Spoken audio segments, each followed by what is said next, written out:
Well, while prescription drug costs continue to be a concern, right, for many, there are ways that people can and should be using their Medicare benefits to save money and support their well-being. Joining us now to discuss some of those ways is CEO of Pharmacy and Part D for United Healthcare, Mike Anderson. Good morning, Mike. Good morning. Thanks so much for having me. Yeah, prescription drugs. This is probably one of the most important, things that we can discuss when it comes to healthcare, because no matter what the medication is, if you can't afford it, you can't afford it. So talk about prescription drugs and kind of where we are right now. Yeah, like you said, prescription drugs are just so central to health these days in terms of not only helping us maintain our health, but obviously when we're sick. So making those more affordable is really what brings me to work every day, and really happy to work on Medicare prescription drug plans to help millions of Medicare beneficiaries across the country, including in your area in Tampa.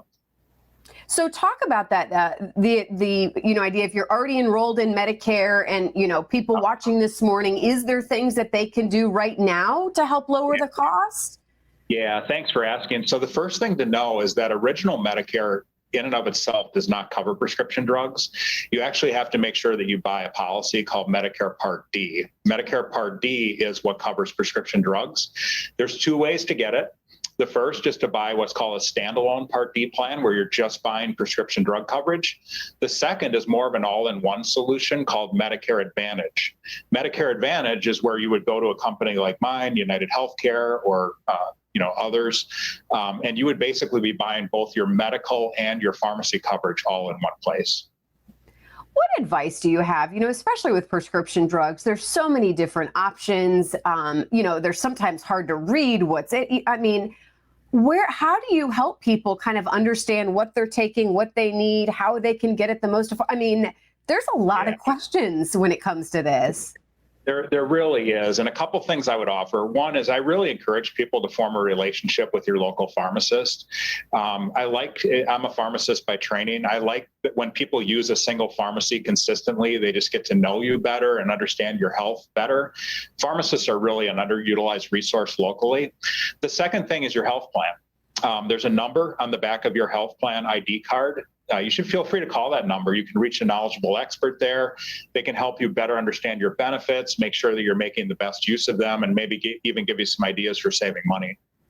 When it comes to prescription drugs, where do you see kind of the trend going from here? And really, is it, do you think, going to just keep getting more affordable for patients? Where do you see it? It's really a challenge.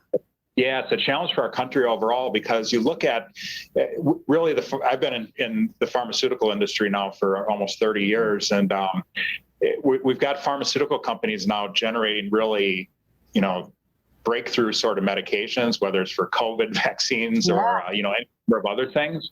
But a lot of these medicines are really expensive, and it's getting really hard for people to find ways to afford them. So it's really something that we need to solve for across the U.S. around how do we encourage, pharmaceutical companies to keep launching really innovative products while at the same time making sure that those products are accessible and affordable. It's a challenge for our country.